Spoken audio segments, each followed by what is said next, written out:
And we should be live.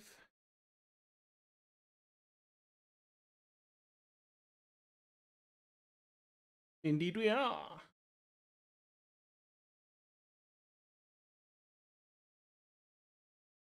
It is time for Cube. And cylinders and possibly spheres, I don't know. We'll figure that out when the time comes. It's been a while since I've had some kind of arty stream. And I've also been putting off trying to get better. And so I figured today, of all days, I should actually try doing something. Try doing a couple of like the extra little exercises that I remember are meant to be good. Try and like do better at construction. And then maybe we take what we, get from that and try and apply it to, say, an animal sketch or something later on.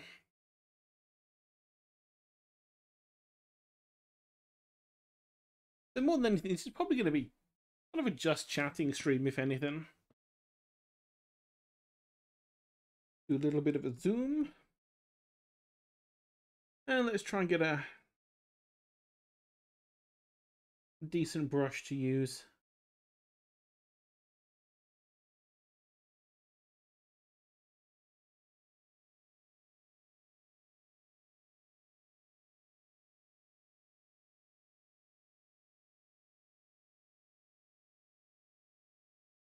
Ooh, that one's quite nice.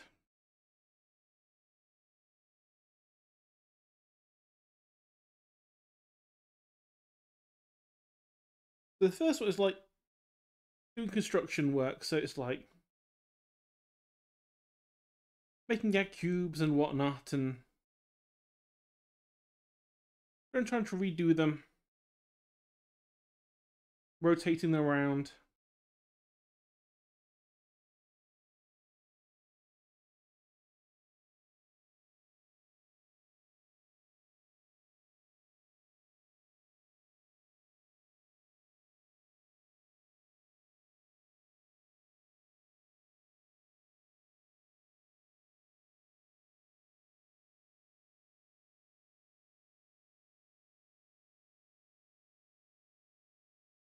And then the X will be on that side somewhere.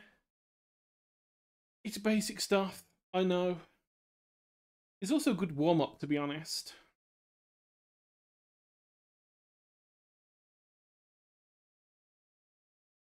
Let's start with the very square things. Let's try doing something a little bit more.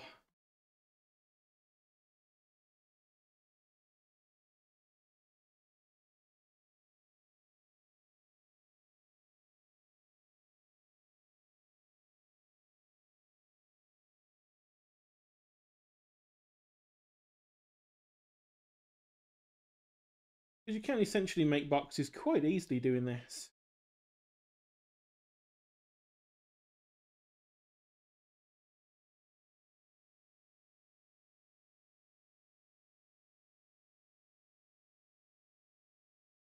It's also good for perspective as well while you're doing it.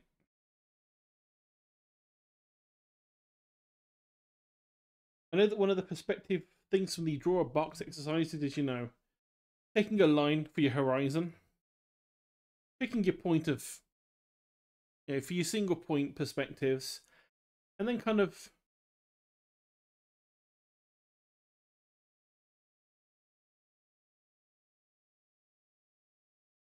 draw a square.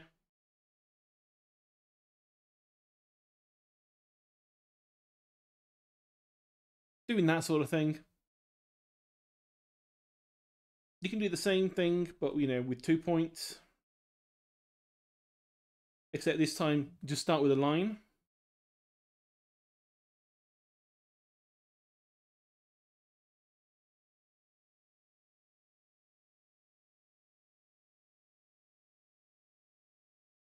And you can do your little boxes like that.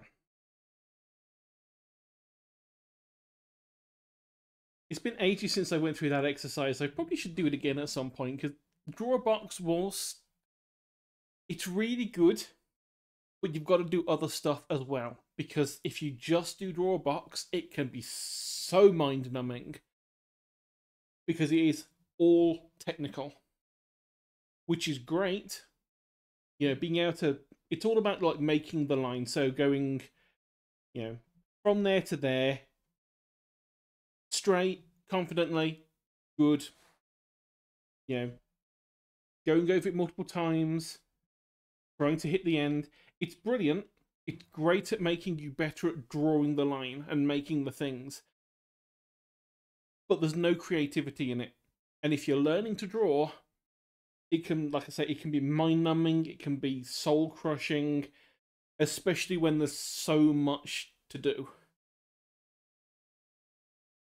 And so whilst what I'm doing now is kind of like, it looks dull. Let's face it, it's drawing box. Draw a box, rotate it around. Draw a cylinder. You know? And rotate it around. And so on. But what we could, we're going to end up getting to is, you know, taking those boxes. Yeah, we've got the base of a box. We can distort that box however the hell we want.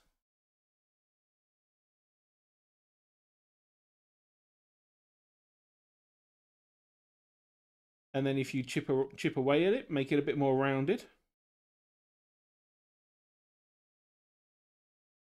Give it a nice little spirally bit or whatever, or even add some bits here. You can turn it into a tentacle, a horn, whatever you want. And that's kind of the whole point about doing the boxes and the cylinders and the spheres and all that. It is mind-numbing. I think most people that try and teach on YouTube don't mention that bit. It can be so boring.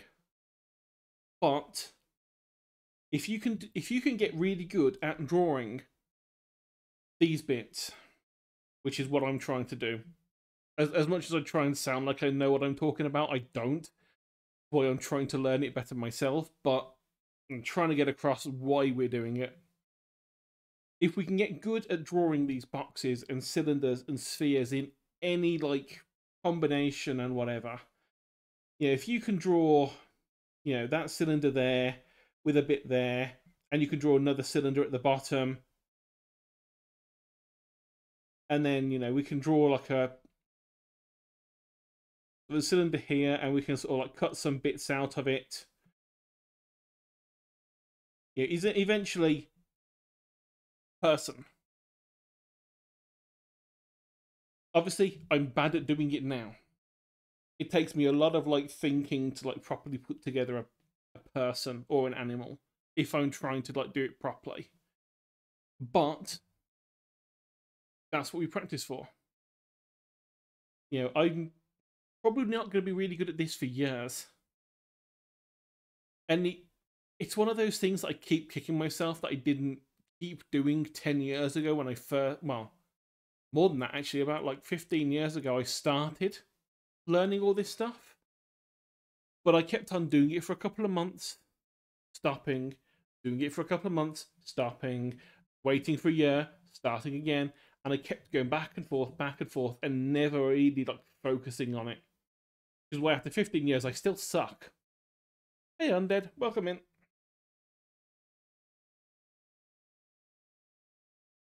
And so I figured, since we've not done an art stream for a while, I might as well go through a basic exercise.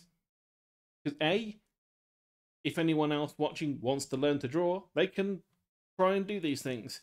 And B, it forces me to do this. Because I don't normally do it, and I should, because I'm trying to get better. I need to stop playing Minecraft. I need to stop playing Minecraft. Damn sheeper for getting my addiction back.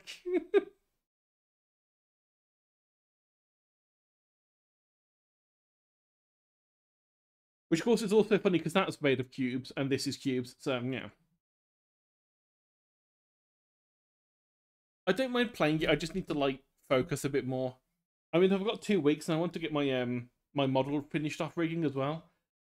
And I've barely started on that. I've barely started on that. I mean, I think I've got it. Where are you? I think I've got. Yeah, I have got it. Because I was also working on that.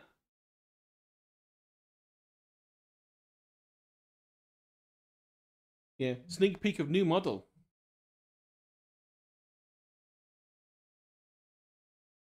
which will happen eventually. But the rigging is a pain. Insert the usual joke I make about my rigger being stupid because I'm my own rigger, and yeah.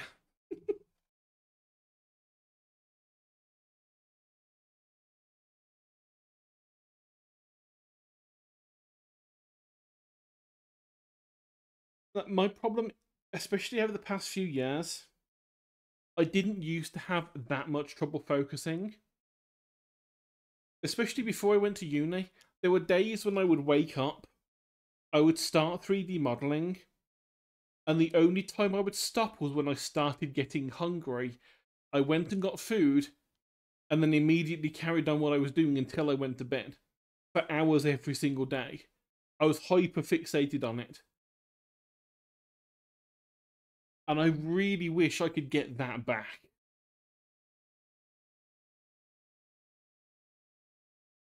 Yeah, being able to sit down and go, right, I am going to practice perspective for the whole day. And just like pump out these exercises, you know, saying, you know, we've got, you know, perspective things of like, you know,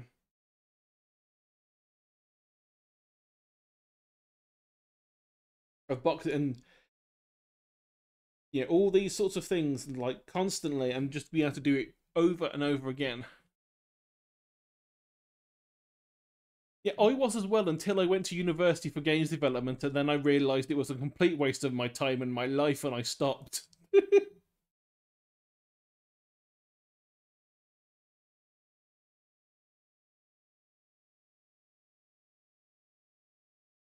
I mean, waiting until the fourth year to basically get all of us together and say, well, there's 50 of you, and there are 5 new jobs that have come out this year, which you're going to be fighting current people who are in the industry for, so good luck with that. Making me realise I'd wasted £20,000 of my life.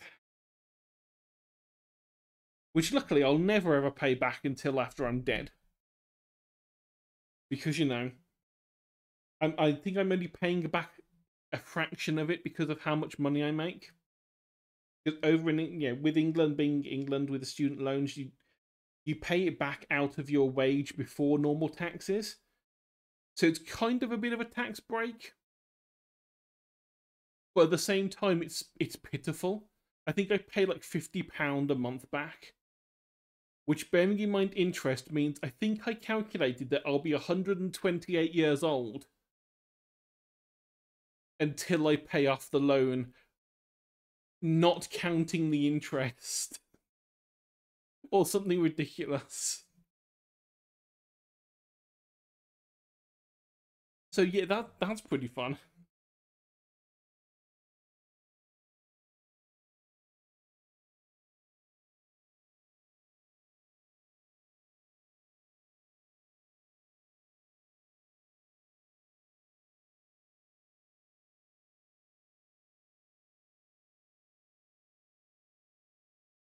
Cylinders are one of the ones that I have real issues with. I can do the end bit,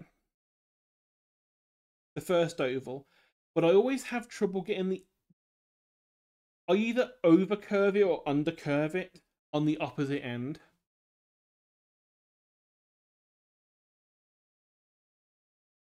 See, that to me looks like it should be more curved.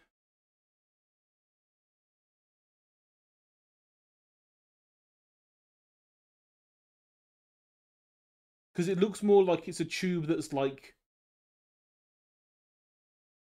sort of that dimension rather than a tube that's like that. But again, that's why the practice is a thing.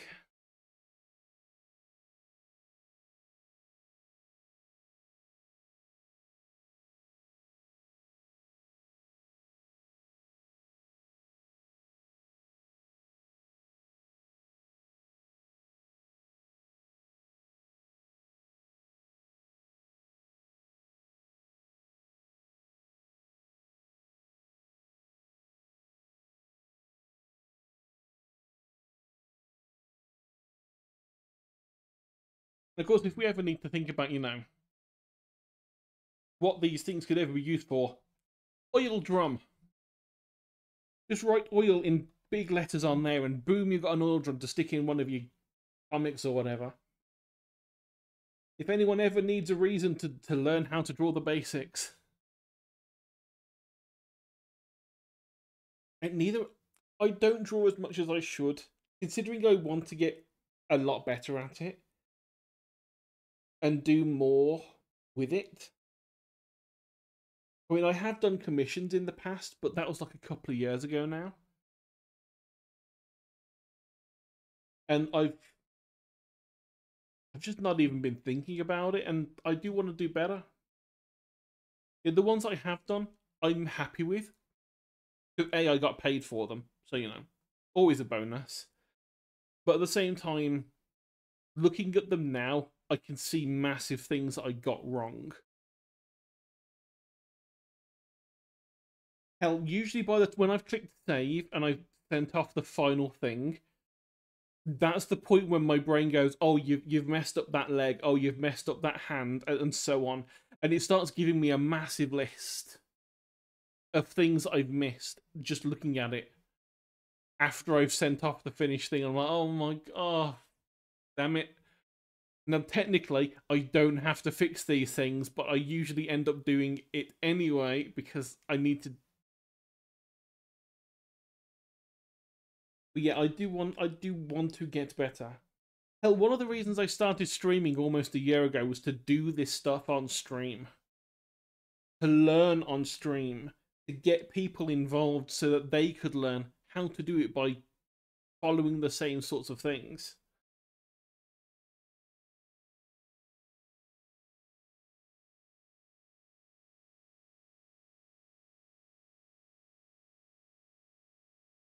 Because let's face it, a lot of people want to learn to draw. Because they can do this and think that's as far as they can get. Whereas if you can draw that, and if you can say, draw this, because let's face it, writing is drawing. Don't forget that we are putting a pen on a piece of paper and making a shape. The reason we can do that is because as kids we were told we did this constantly. We had lessons where the entire thing was devoted to doing this over and over and over and over again. Hey Lux, it's been a while. But yet, as kids, we had like the dotted lines. I don't know if anyone else had these. You would have like pieces of paper that would have the letter that you were planning on working on, all as dotted lines. And the whole point as a kid was you had to join the dots up. And you did that. And then you did the next one, and you did it again, and again, and again. Until eventually you got given a piece of paper that had no dots. Or it only had a couple of the dots. And then you had to like do the lines, and it was repetitive. It was, as kids, it was boring. But imagine it the same sort of way.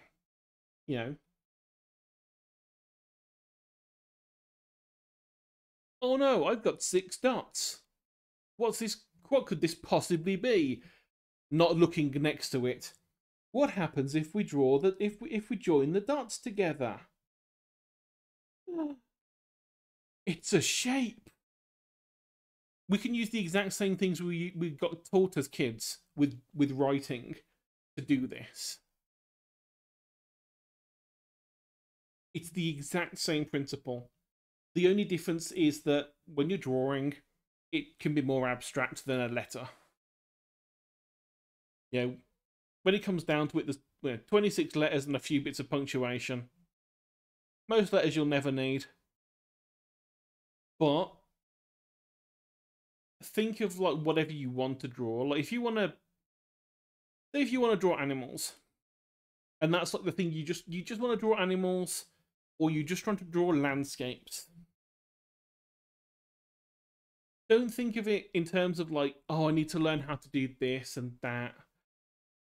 You can do the same thing we did with letters, you know, rather than just practicing the A and doing that constantly. Learn what it's like to, you know,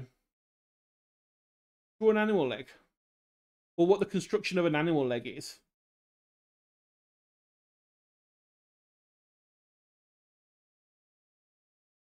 Yeah, the weird like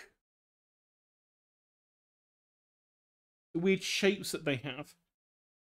Because if you can learn, let's say, a cat leg, the only difference between cats is how big that leg is.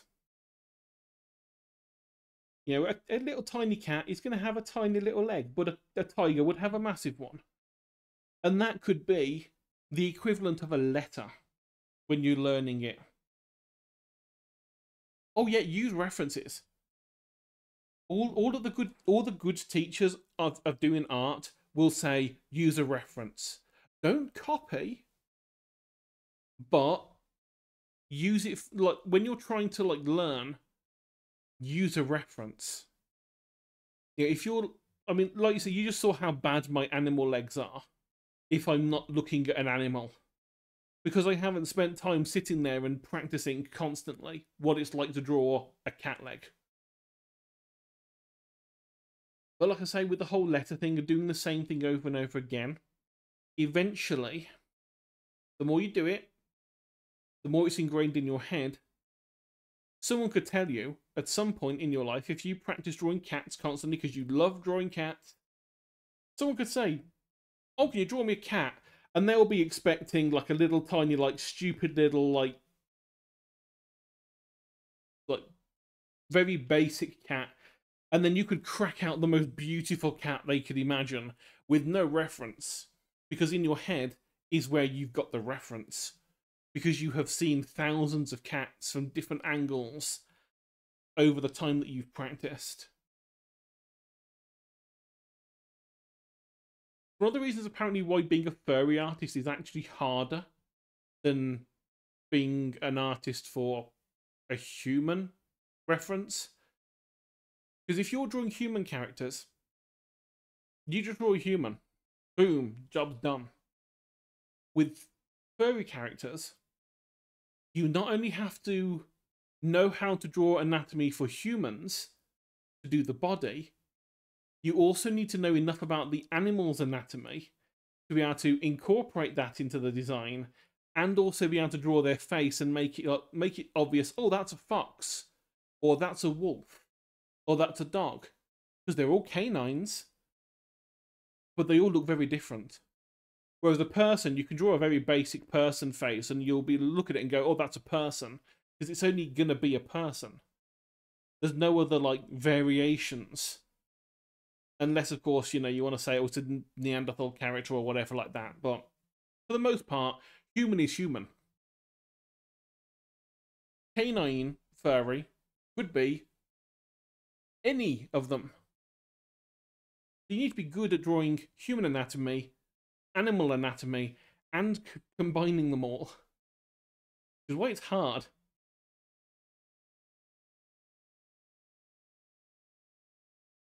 Which is also why I'm trying to get better. Because let's face it, commission money for furries is good. Also helps that I'm a furry, so, you know, I can draw my own character better.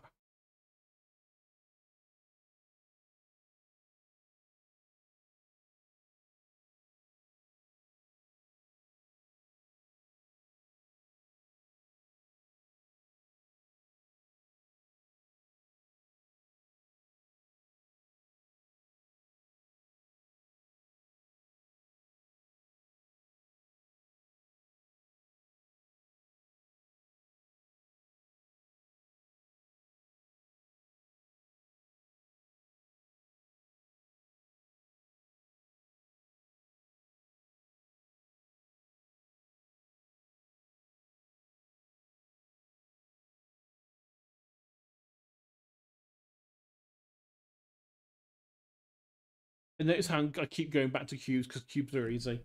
I should not keep doing the easy ones. I should do the things I have trouble with to get better at them. because my cylinders absolutely suck, and I need to get better at these things.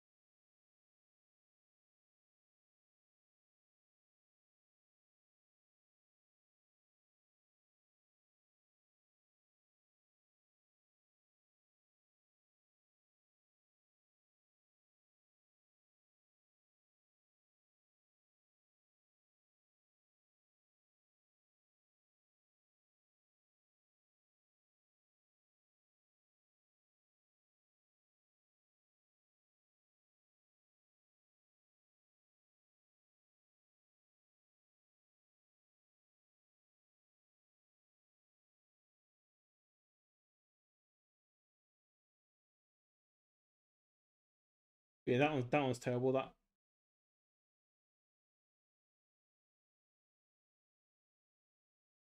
one looks too flat. Ugh. Really easy one is a sphere. Just to rotate it, it's just a sphere.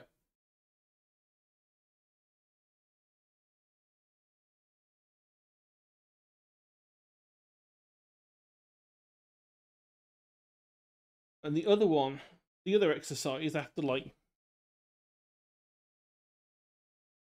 sort of doing random forms and rotating them around, was messing around with them, deforming them, tweaking them. So rather than, just drawing a cube, don't draw it perfect.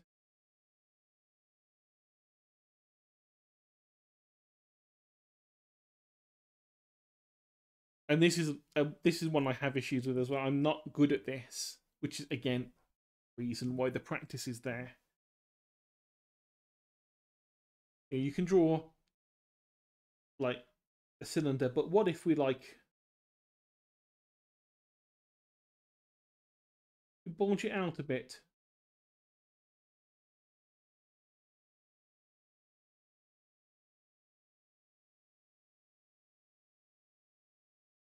Mess around with them.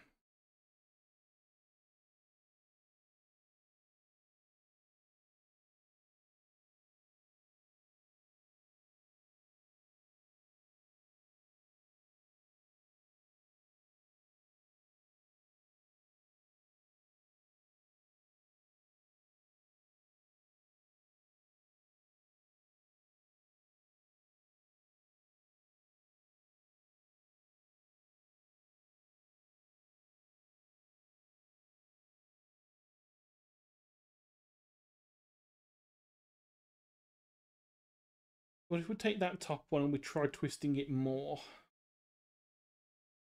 Like really twisting it.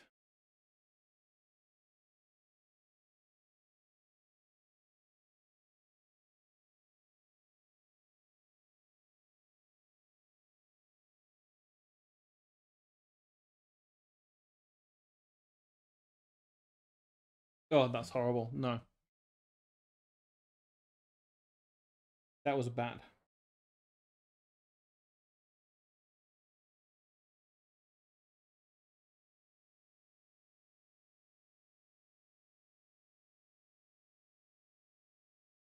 What if we have that, but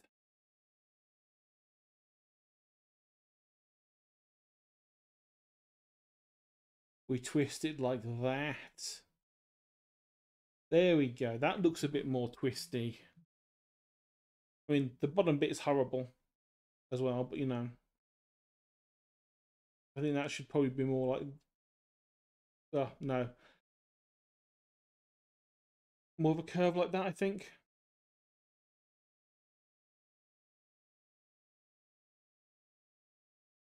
One thing that is helpful with this is if you've got clay, because you can make that cube and then you can twist it and see exactly what it looks like. And that's another thing you can do for reference. If you don't have photos of the exact thing you want, make it. You can buy, I think, a polymer clay for about £5, £6, or what, about $8. You can, as long as you don't bake it, you can keep reusing it. Just make sure you store it away somewhere nice, not too dry. It will last ages. And then if you ever need a bit of reference, or even if you want to do like a still life but you don't really want to put in a lot of effort, grab some clay, make some funny shapes, stick them on a table.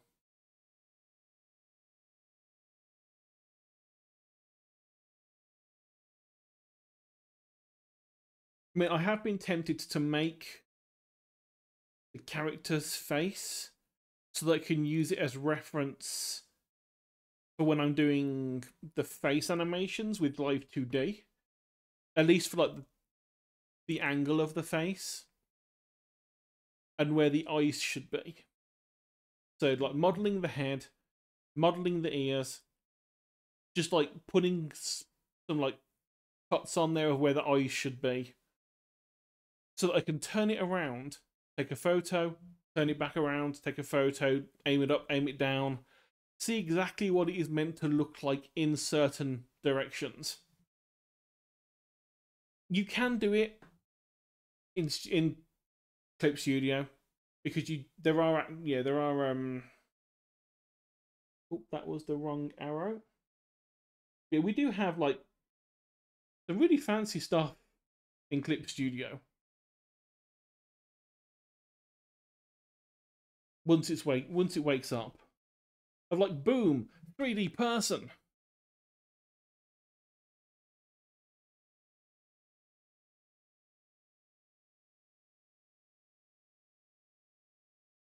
You can make the poses to be what you want within a 2D program. And I have done this for my model, made the head of the right proportions for my model, or at least the best I can, because it's obviously human heads, not anthro heads. Do it from like side to side. But it really doesn't help much because it's obviously not the right shape. But if I had the right reference, like modeling the head myself, it might be easier. That was a bit of a tangent, but never mind.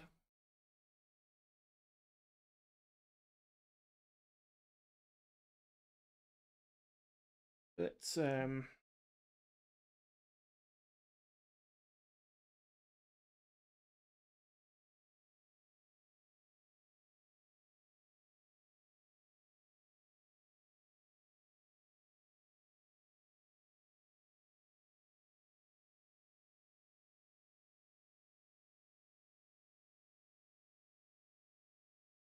you can really push some of them and like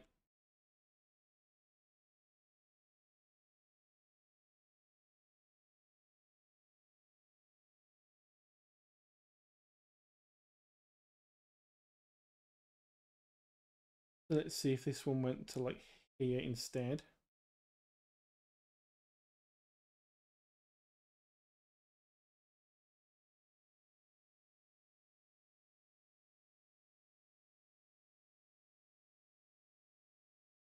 You see where there's a certain person, if they're sitting watching and lurking, we'll see where I'm going with this cylinder to strange, weird thing.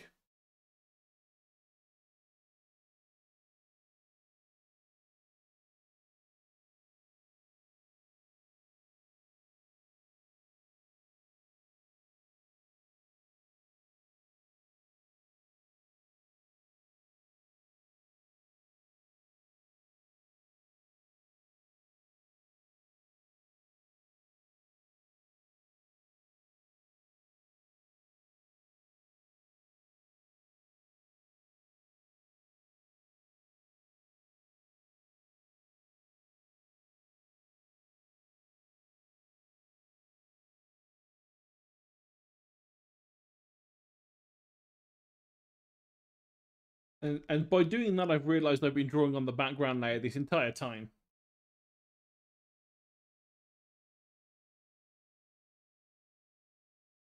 suddenly with 2 deformed cylinders, we have a friend.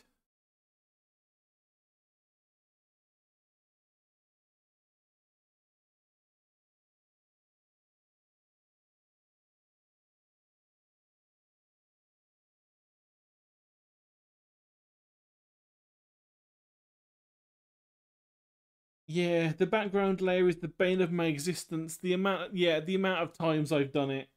You'd think after all of these years of messing up and drawing on the background layer, I would be sensible by now, and I would have learnt to not do that.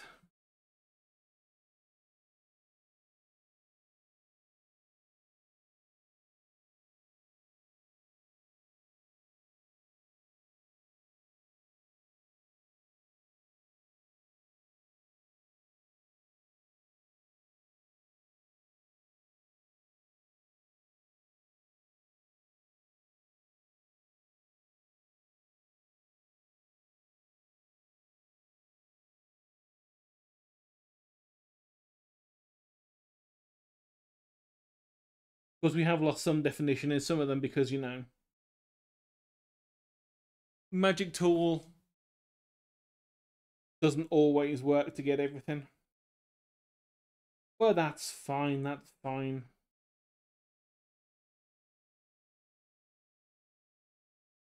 Majority of it's still there.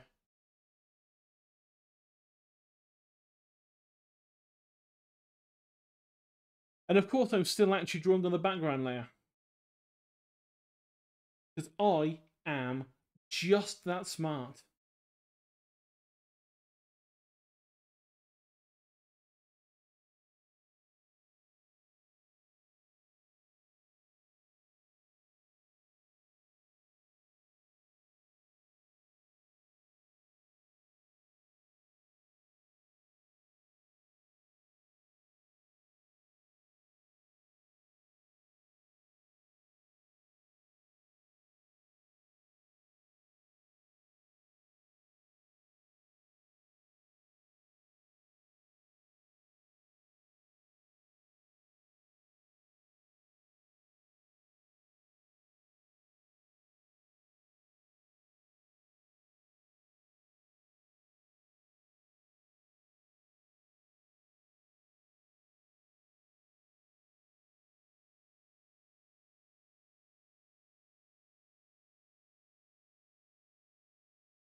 Oh yeah, that's a horrible one.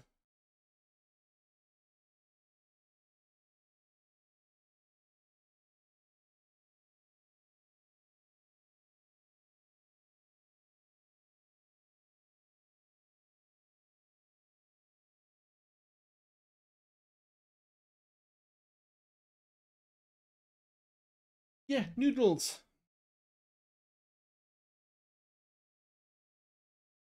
But like you can see there, you start with the cylinder, bend it, taper one end, give it a twist. You got horns,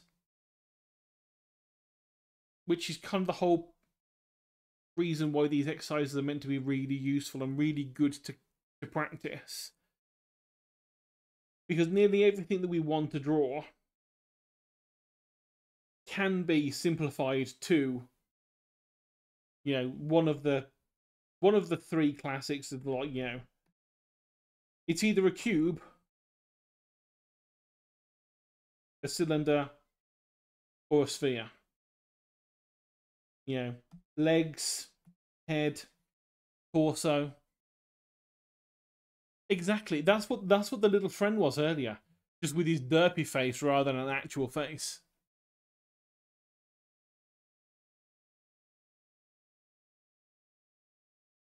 And that is actually what the next step of this was going to be. Not actually drawing Sheepa, because, you know, I would never attempt to unleash that madness into my computer.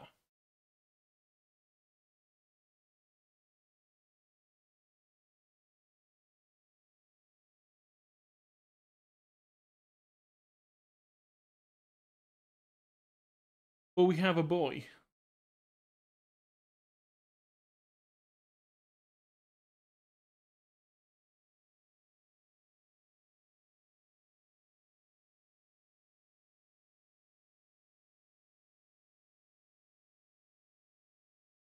And my thinking was, once we got a little bit better at this, we could have a look at this boy and try and break him down a little bit.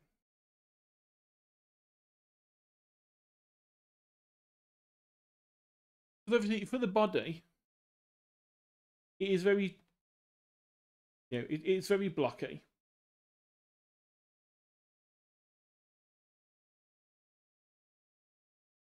I mean, obviously, it's tapered off a little bit, but that's kind of the plan I'm aiming for. But speaking of sort of tapered up and rounded up a little bit, that was in fact the next step of things, which was taking some of the very angular shapes that we've had and then trying to like round them up a little bit.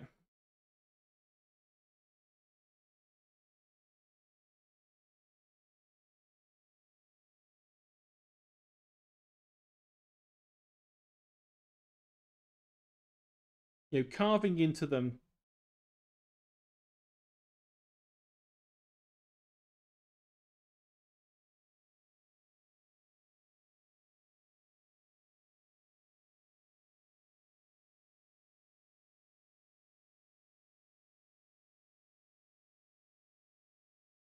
Because that then lets us like make slightly more complicated shapes,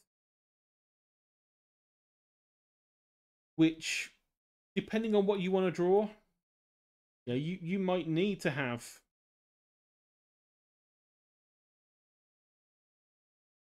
like some of these like weird angular shapes, but like cut up a little bit.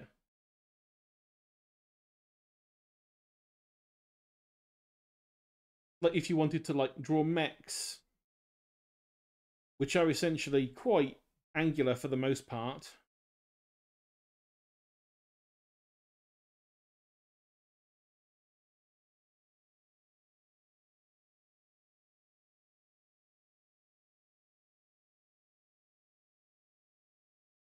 Sort of cutting into them, making them look a little bit more complicated than just the box that we started off with.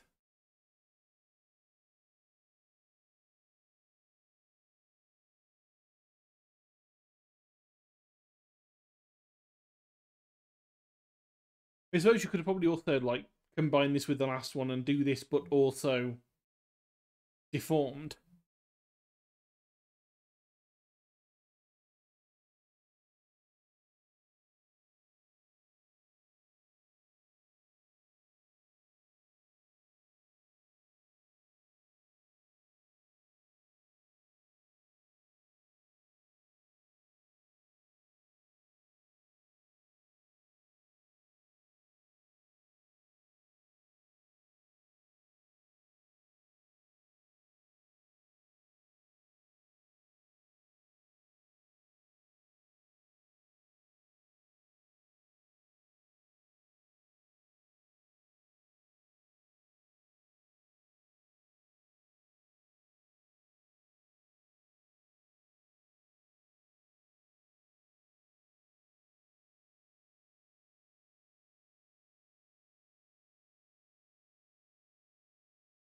Because again, this is one thing I have sorely been neglecting when it comes to learning. It's these technical skills. I mean, there are some things I can,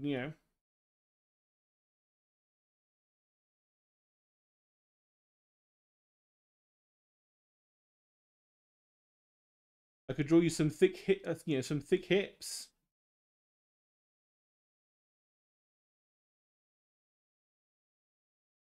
But unfortunately, doesn't help if the construction I have is terrible. which is the reason why these things are very useful. Let's say we wanted hips. Start with a squashed up sphere. Then, you can cut some bits out. So, take an intersect off that, cut that edge off. Then we do the same on that side.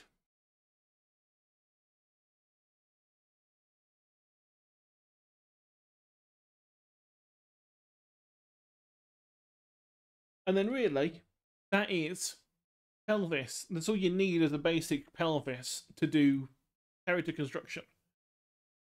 If you then add like a little cylinder on top,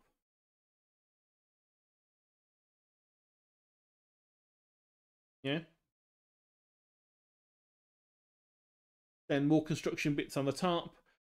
You've got some cylinders down here for legs.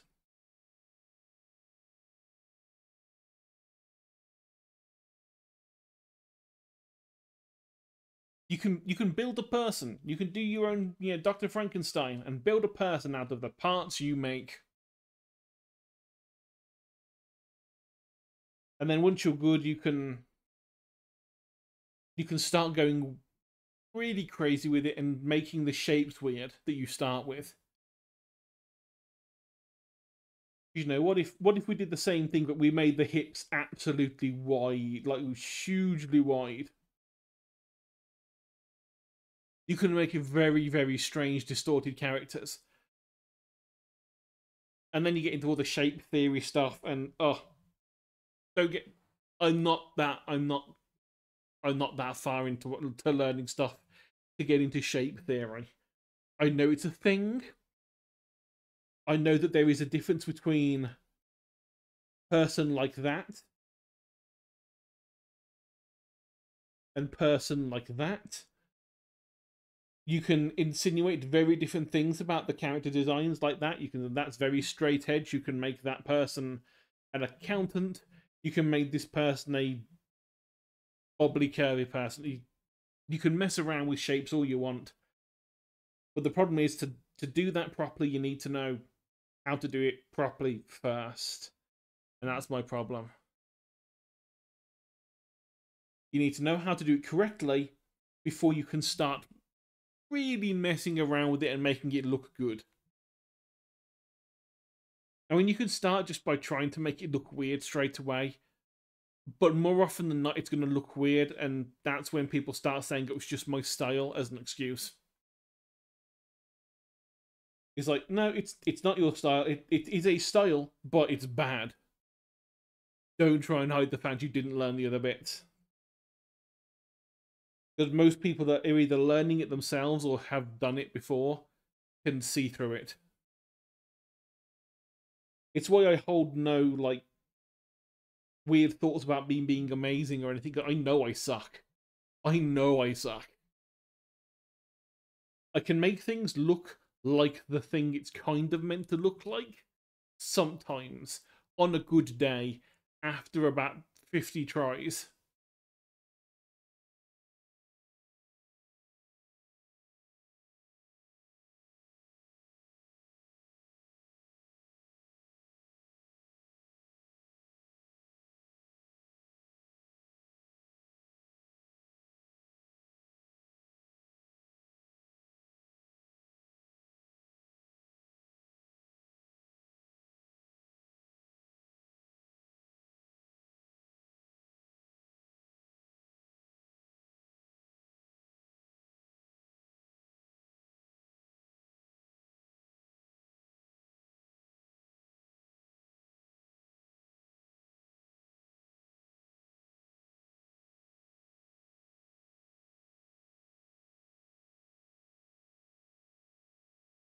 But again, like I say, this is one of the reasons why practice is meant to be good. You practice and you get it all down good, and you practice properly and you know what you're doing, you can make some really good stuff by bending the rules.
And it also it's good to have music to zone out to as well that you like.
But again, by just doing some of these things, I mean, things like this one that you just did, you don't think of it being much. But let's say you were drawing an old World War I fighter plane or a canoe or something like that. All it would take from that is, adding a propeller thing on the front, adding yourself some wings. You can construct the body of the plane from a cylinder with a bit cut out.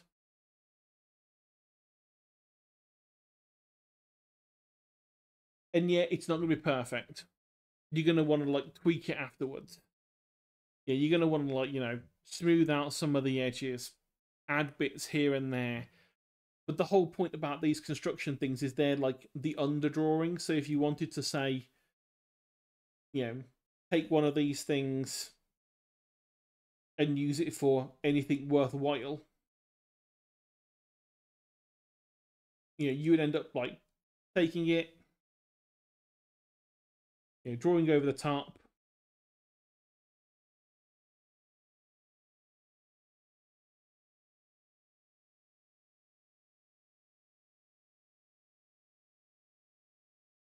They're saying, oh, look, it's an old-fashioned cash register.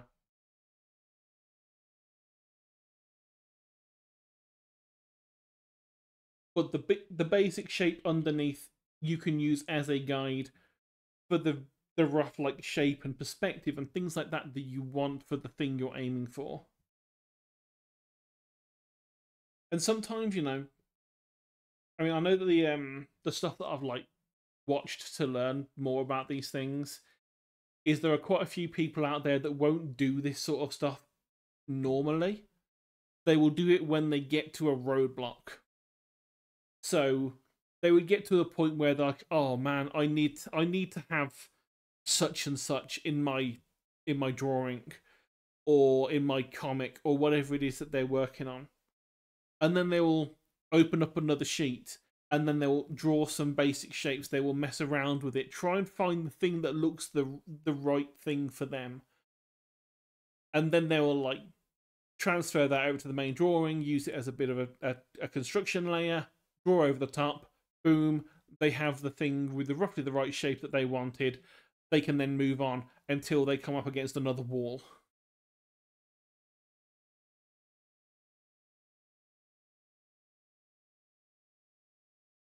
I mean, it could be stuff like this that they use. It could be more like complicated bits, like let's say you're drawing a person, or you're drawing, someone said, "Can you draw my persona for me?"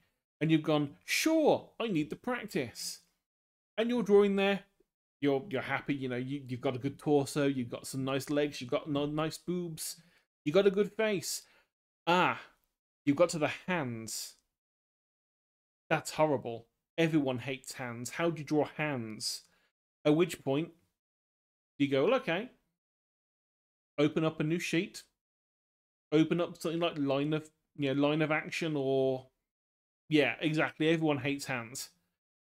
But they're no different to everything else you're trying to draw. Because let's face it, all hands are is a bunch of boxes.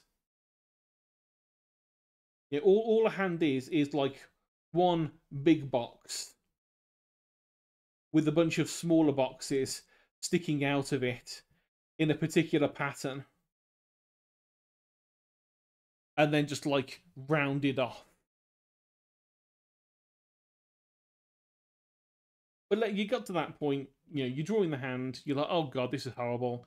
At which point you'd open up your separate sheet, you'd go to the internet, you would find as many pictures of hands as you could stomach in different shapes, different angles, different poses, and you would look at them and you would stare at them until you went mad, and you would try and like copy them.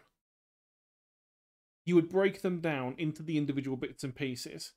You would like you'd take like that idea that, you know, a fist is nothing really more than a box with a cylinder attached on the end with some like extra lines.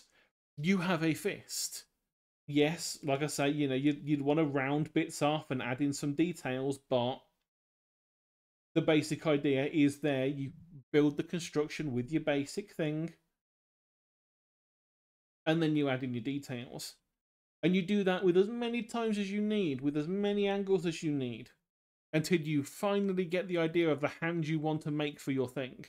You copy it over to your other sheet, you overdraw it with, you know, your furry details, and boom, you've done a hand. You carry on going until it's like, oh no, it's feet time. How do I draw feet? Well, it's a furry, so we can't just have a human foot. That's weird. You load up wolf images and look at wolf feet and see how they're put together and do the same thing. You break it down into shapes. You do it a number of times. You do it at different angles until you're confident you can get it right. You find the pose you want, copy it over, draw your construction, overdraw the construction for the details, and boom, you've got the next bit done. And then you keep going until you've got to the finished bit. Every time you come up against the wall, there's no harm going away and studying the thing that you can't do well. Rather than just like do what I do, I admit I do this really badly, is you can always tell if someone's not good with hands because they will hide the hand. They will draw characters with hands behind their back. They will draw people with their arms behind their head, so you know they're like they've got that like old like the laid back attitude where they've got the hands on the back of their head, so you can't see the hand from the front, or the hands are in the pockets, anything like that, just to hide the hand. Eventually, people will notice that you never draw a hand and will question if you can actually draw them. Rather than doing that, whenever it comes time to drawing one, actually put in a bit of time. It's something I know I need to do more of. Yet when I'm drawing things, rather than just skipping over it, letting it look bad, or hiding the thing, I know full well that, you know, when I'm drawing, like, say if I'm drawing, there's one person that's commissioned me a couple of times who's a snow leopard. She has a snow leopard character. I've never really drawn her feet, because I'm not that into feet, let's face it, but also furry feet are also difficult, just like hands. If I ever draw again, what I should do, once I've got to the point where I have to draw that foot, is I should open up another document, go to the internet, search for snow leopard imagery, and then draw them. And keep on drawing them until I'm like, yeah, okay, I get what I'm at. I get the thing I need to do here, and I can go back and draw them properly. What's more difficult is when you're doing things that don't exist, like a snow leopard wearing high heels. That's where imagination comes in. That's going to be a bit more difficult, but you can compromise. I know the feeling, Undead. It's the same with hands. I try and like draw my own hands, but my fingers are sausages. So, it's really hard to make them look good unless I'm drawing something that has sausage fingers.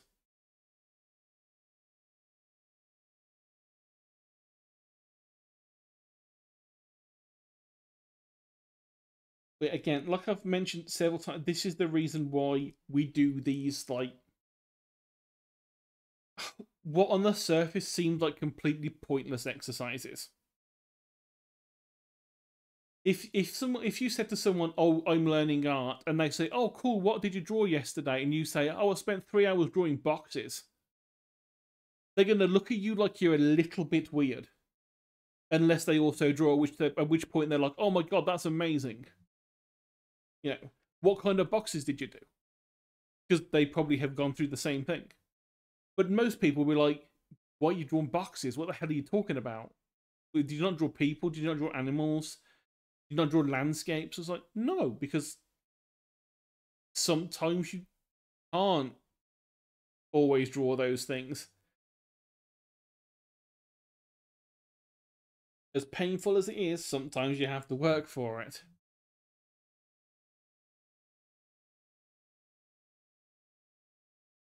Speaking of working for it,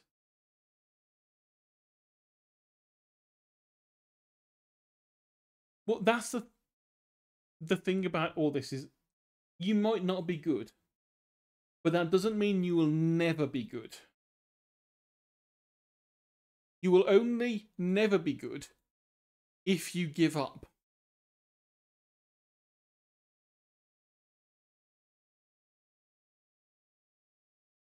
And this is the point as well, of like, always keep some of your really old stuff. Like the stuff you drew years ago. When you were like either first starting out or something like that.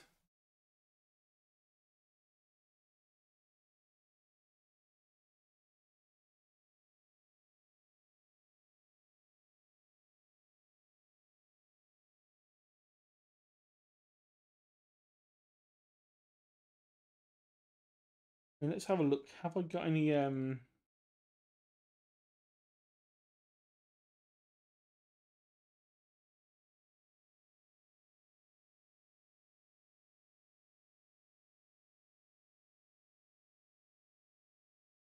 anything that's old that looks bad?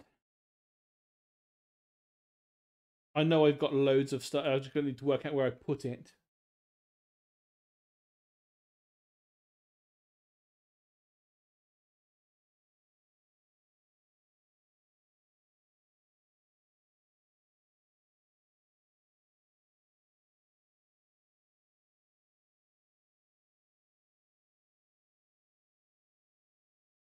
So make a copy of that.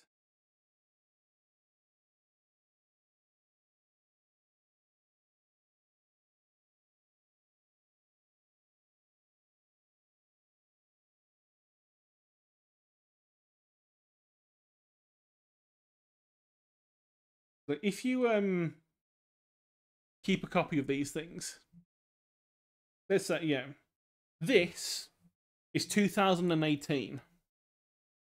I was sitting on one of those like Reddits that are like, I will draw a thing for you for free. And someone had a persona, they liked Power Rangers, I drew their shitty persona. Well, their persona was good, but my drawing was bad, as you can see.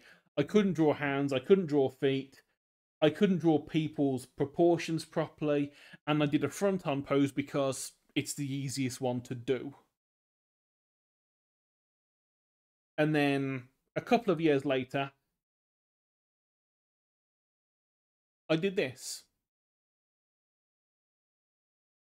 Again, it's not perfect, but it's a hell of a lot better than the first one, even if it is just a head. You know, it's actually got proper eyes. It's not just a face on thing. It's got some shading that doesn't look terrible. And so I keep these things because that way, in like if at any point I'm like, oh, I'm not learning anything, I'm not getting better, I can look at these two alone and go, But I am. I am getting better because I used to really suck. And now I don't suck as much.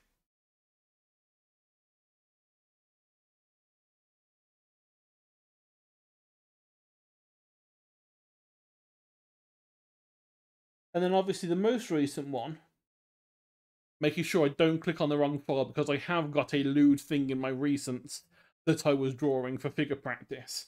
And I'm not putting that on Twitch. I would like to not get banned. But the most recent, like, actual drawing of me putting in, like, effort to try and get something done that's good is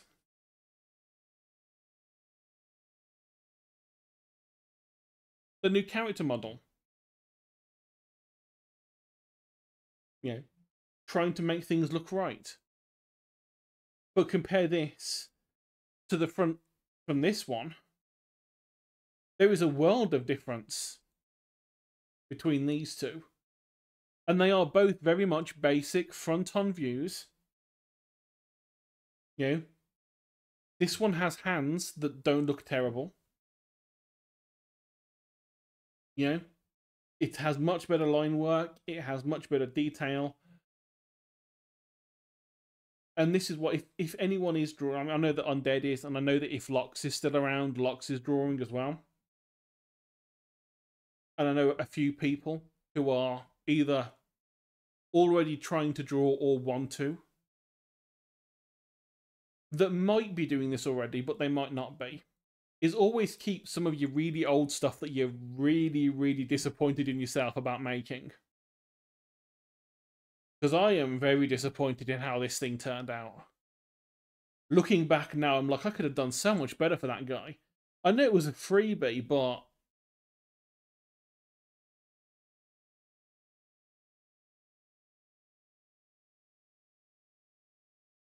oh, that's it. I keep all of my old stuff like this on my external drives. So I've got a couple of external drives. One of them I keep all this stuff on, just in case. And with it being digital, I have it like stored, so it's like by year and by subject. So it's things like, you know, the reason I know that was from 2018 is because I have a folder labeled 2018 furry work. And so I have like a little file structure down so that I can easily go back at any point and go and look at. I can go and look at what I did for Inktober in 2018. Some of it I'm quite happy with, and I really did quite good on my insects that year. My plants, not good, but I'm fine with that because I probably would, if I tried doing the same things again now, I would probably do them better.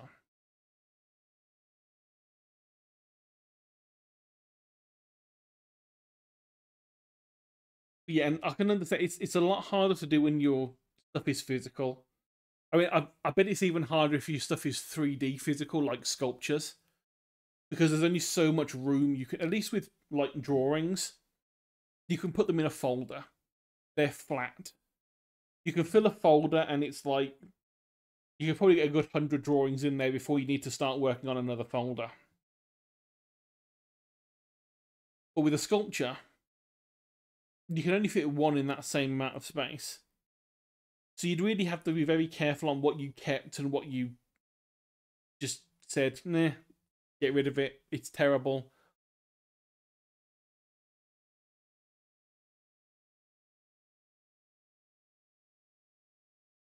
Let's try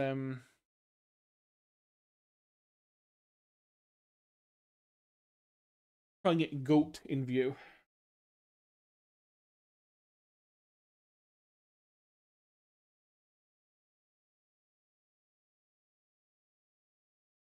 Yeah, we've got that sort of like rounded off box shape.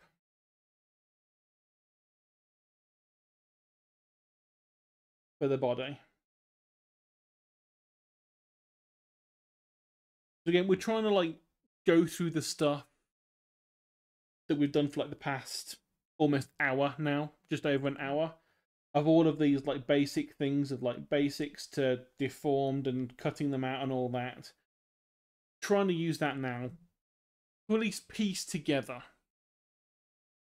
this this beast of a goat or sheep. I'm assuming it's a sheep, but I can't quite tell.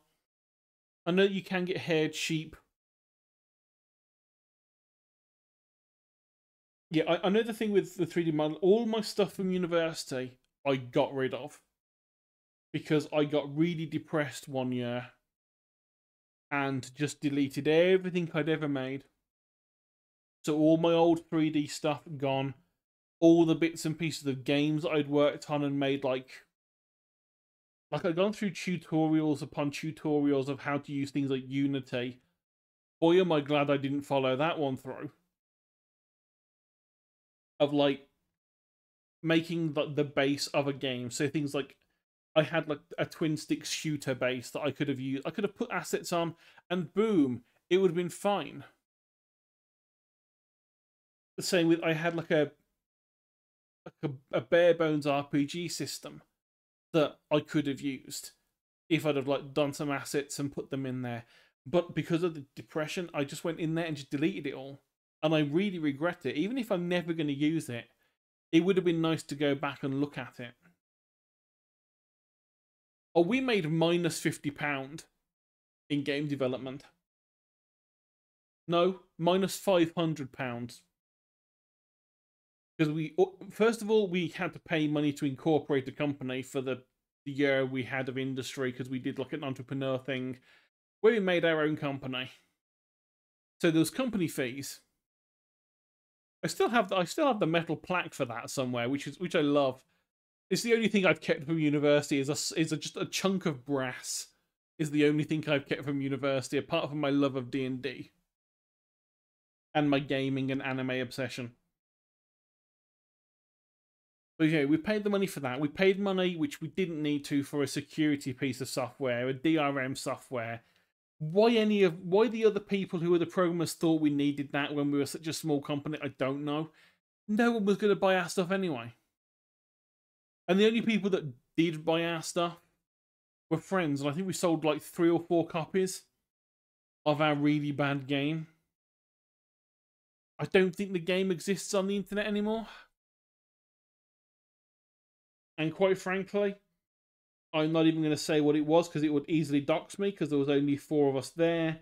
Although technically I have changed my name and gender since we did that, so it would be a bit harder to work out who I was from those.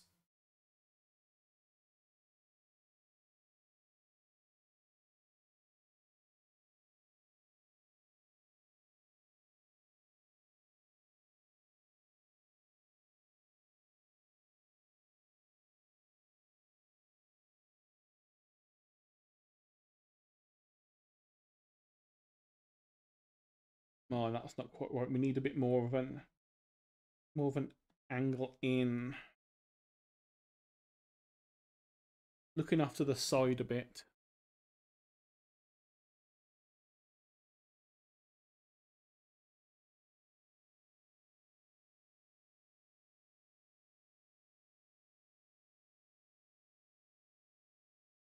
And even that isn't quite right. Luckily at this stage, when it's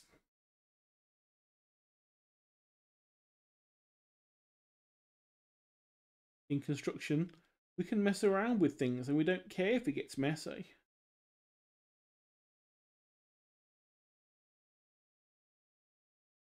But then we see these magnificent horns.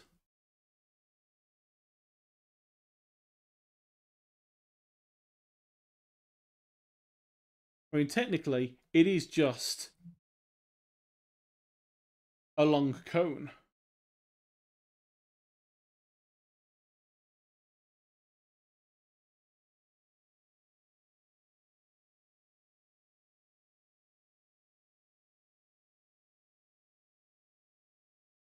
Nope, that goes to that one. See, I've already screwed up in this.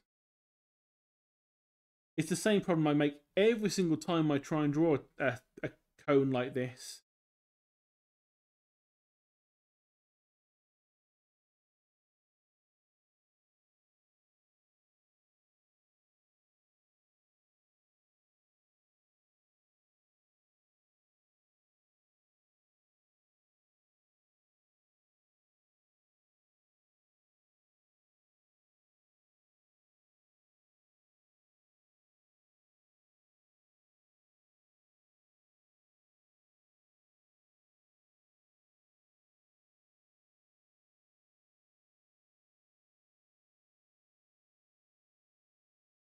We have the same sort of thing but going the other way.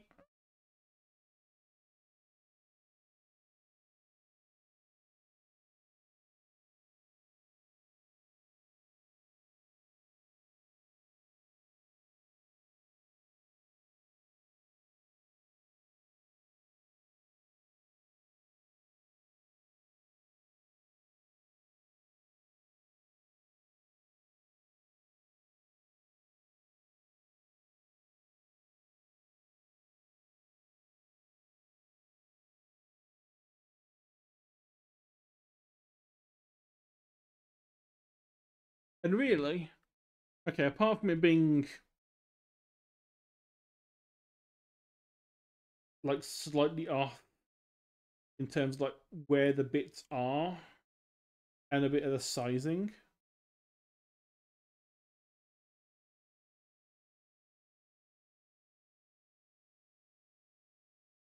I mean, going by what we have done so far today, you can draw the do all the construction stuff. So yeah, we've got the basic box bits. We have the just been able to draw the basic box. We've got the box here that we've then sort of like cut into and rounded out. We've got the deformed bits that we've done. So all of those exercises we can, you know, use. And this is another thing that I want to get better at doing. It's not when you do a tutorial, don't just do the tutorial. Because like let's face it, what we've done over the past like hour, well, hour and a half now, it's all from a YouTube video. One of the Mark Brunette videos. Bit of a weird voice. I'm trying to get used to it, but the stuff he has on his YouTube videos are really good. But just doing this on its own, whilst useful, isn't like that useful sometimes. What it's helpful to do with stuff, and like I say, I want to get better at doing, is like doing the exercise and then instantly making use of the exercise.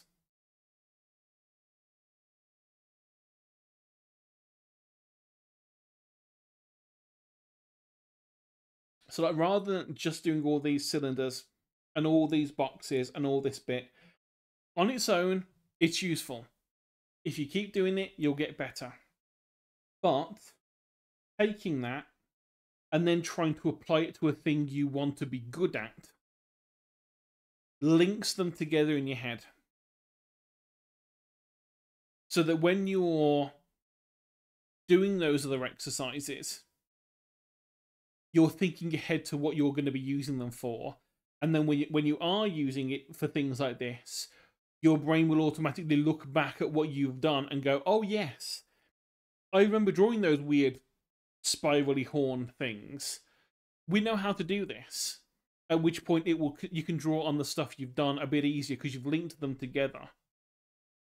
And like I say, it's something that I want to do more of. I need to remember to do more of it when I do actually do these things online. When I do these like tutorial things trying to get better, I need to like actually go further than the exercise. I think that's one of the things that's meant to make like the really good people go further than they need to. They don't just do the exercise. They go beyond the exercise and they use it. They try and make it make sense to what they want to do. And I think obviously I didn't go all the way into drawing the full on like goat because you know there's just a lot of like hair and stuff. But I just like the idea of the curly horns would fit into the previous thing we were talking about. And I think my brain is melting at that point.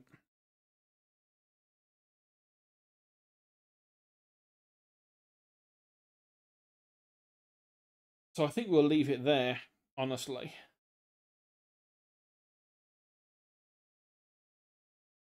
Drawing takes a while, and it currently takes quite a lot out of me as well. But yeah, name changes, stuff like that, they're a pain. Luckily, it costs practically nothing here. It's like, I think it cost me £15, but it took a lot more time and effort telling everyone I'd changed my name.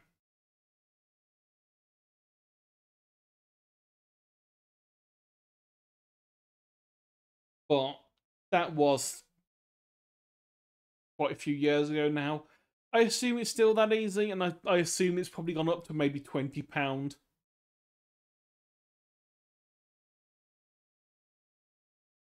Oh yeah, you have like the whole thing. You have to go and prove that you're changing your name for a valid. You aren't trying to do it to run away from something. Or at least I know that's the reasoning behind it. Of like, you have to go to the court to say, I'm changing my name. Here's the reason why I'm doing it. It's not because I'm trying to run away from debt or criminal things. And I can understand it for that reason, but at the same time, it's just frustrating, and I can tell. Over here, it's frustrating because you just have to send copies of stuff to everyone and say, "Oh yeah, my name's changed. Here you go." But there are some hilarious things that happen occasionally. Like this morning, I had a text message from my doctor saying it's time for a cervical smear test. And I burst out laughing again because I'm like, if you can find it, you're fucking welcome to it. Because I don't have one. And it's not the first time I've had this. Within the first few months of me transitioning and changing my name everywhere, including with my GP, I got a letter through the post saying, "Oh, you're over the age when you should start. You're late for your one because you should have had this years ago." And I'm like, no, I really shouldn't have. Phoned them up and was like, you can probably give my appointment to someone else.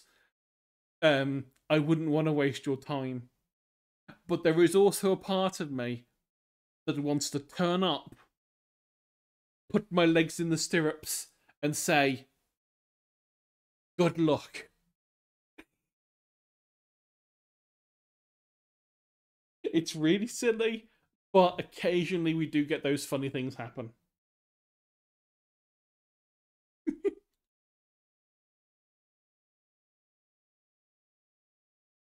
And it's one of those weirdly affirming things when that sort of stuff happens.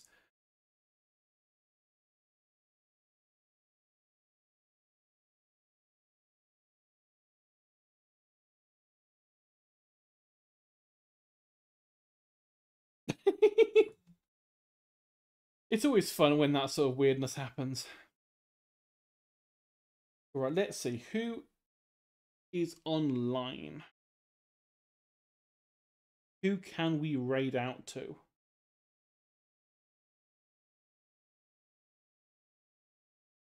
Ooh, most of the people I would have raided have gone to bed already. Or they've stopped streaming already, it would seem. It looks like Jazzy and Mono have stopped streaming. It's 11:30. So not quite midnight yet, and I am closing up a bit early because, quite frankly, an hour and a half of drawing is as much as my brain can handle right now. And I really wanted to do an art stream because it's been a while since we've done one. And like I said earlier, it's something I want to do more of. I mean, I think the last like proper art streams we had were with Sheepa when we were doing like the animal design for the TTRPG and some of the monster design, which I really enjoyed doing, and I really need to give him a kick up the butt to get him back into it because I really enjoyed those streams where we just sort of like brainstormed things, and whilst we brainstormed, I just sat there drawing horrific monstrosities to throw at players. Like, yes, This thing's a 20-foot tall spider, and it keeps you alive for weeks until you starve to death, or until it eats your body piece by piece. Like, try getting that in D&D. I don't think so. But yeah, I think I'll send everyone over to Stars, who's a friend of Chubbs. I've rated them a few times. They're a good bean.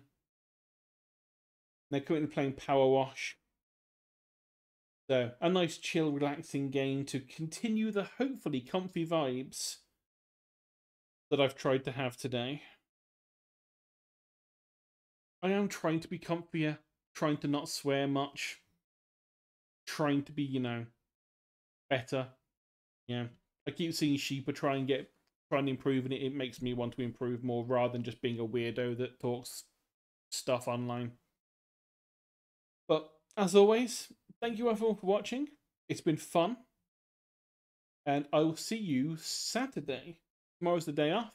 Saturday's next stream, and I think it might be more Subnautica if I can catch up to where we were and I can get back our lost progress from having to change the version of the game we were using. But until then, like I say, thank you for watching, and I'll send you to Stars. Have fun. Bye-bye.